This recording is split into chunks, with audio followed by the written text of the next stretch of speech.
Hey, good morning, everybody, and thank you all for coming. We're going to get started here.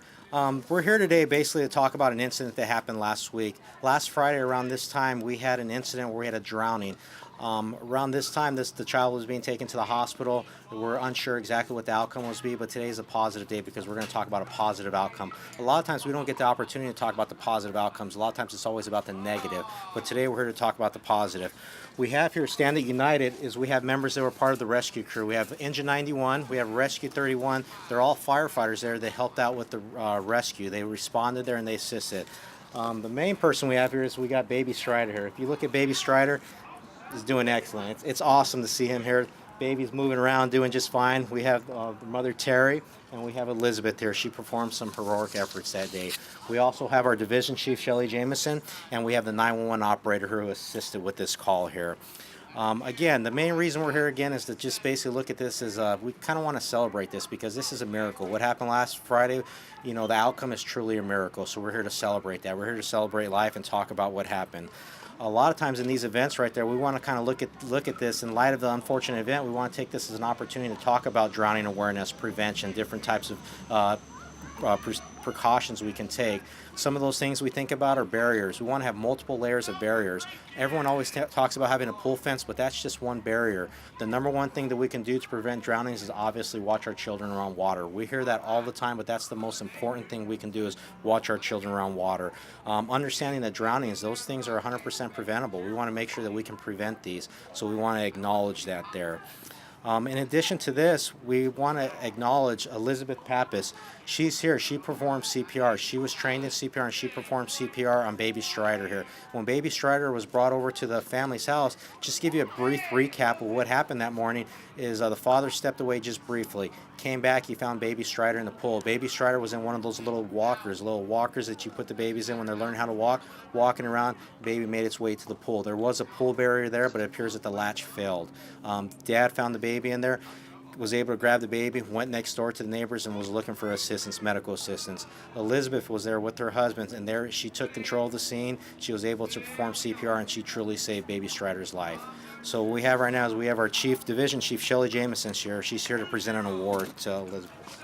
Thank you. Thank you. I'm going to start by presenting the award, but then we're going to give you an opportunity to hear the story, not just from the mother, the very grateful mother, but Elizabeth as well and her experience with that. And I want to tag on to what Ruben said, which is drowning is a silent event. What you're seeing today is extremely unusual. This is truly a miracle.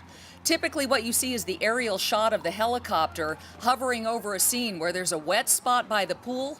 Then you see the first responders taking a very large gurney with a small child, and 4 firefighters hovered around that child, performing compressions and respirations. When we have a child survive, it isn't always a positive outcome. They suffer from brain damage and frequently live compromised lives. That's when there is a survivor. Oftentimes the child dies. We've already had 2 fatalities this season. It's the beginning of March. The weather's beautiful. For those who don't have pool fences, I strongly encourage it, but you cannot beat adult supervision. In this case, I want to thank the mother first before I thank the saver, because the mom in this case, Terri Grub, was kind enough to step forward in a situation that would be very difficult. She waited a long time to have this child.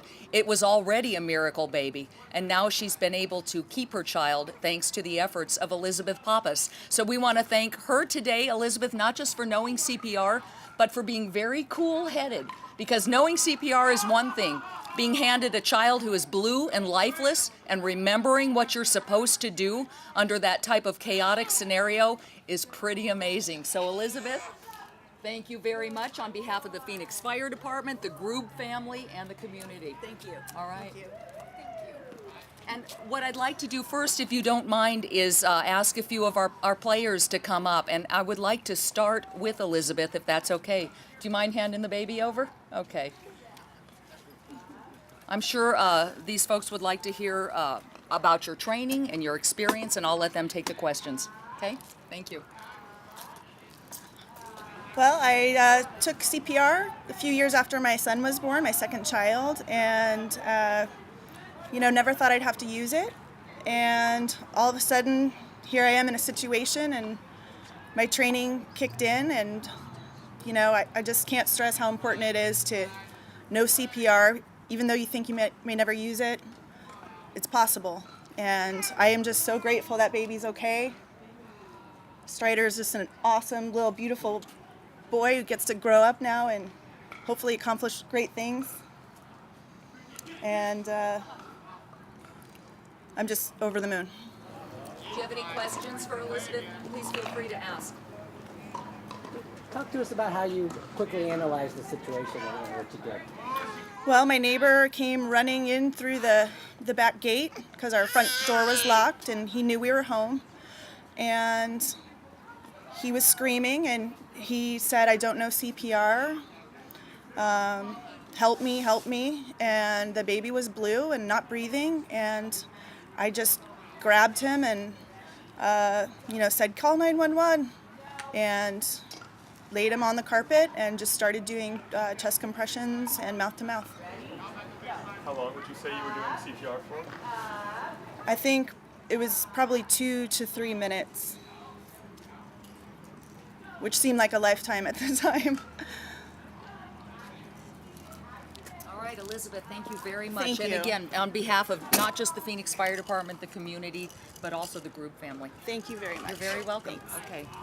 Terri, do you mind coming up and saying a few words? Would you like somebody to hold the baby? It's inspired. All right. Terri Grub is the mom. Hi. Any questions for her?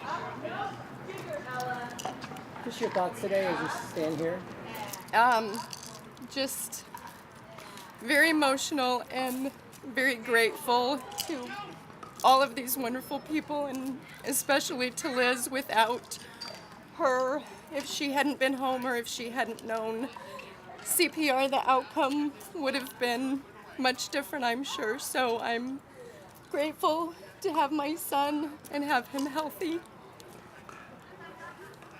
What do you think the number one lesson learned here is today, and what advice would you give to other parents? I don't know. You can just never be too careful. We always thought that a pool fence was enough. You have a pool fence, your kids are safe. Well, in our case, the latch failed, and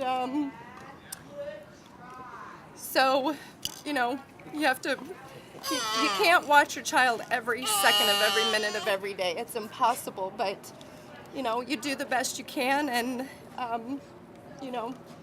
multiple barriers, like they said. We're getting self-latching hinges on our pool gate now, and we're going to have a motion sensor in the pool just in case, God forbid something like this ever happens again. So just, you can never be too careful. Terri, thank you very much. My All right, pleasure. we appreciate Thank you. it. Thank guys. you. Okay. Thank you, Shelly. Any other questions we have the members of the group that responded to the call. Unfortunately, as you know, STRYDER was breathing at that point thanks to the efforts of Elizabeth, and we also have the call taker.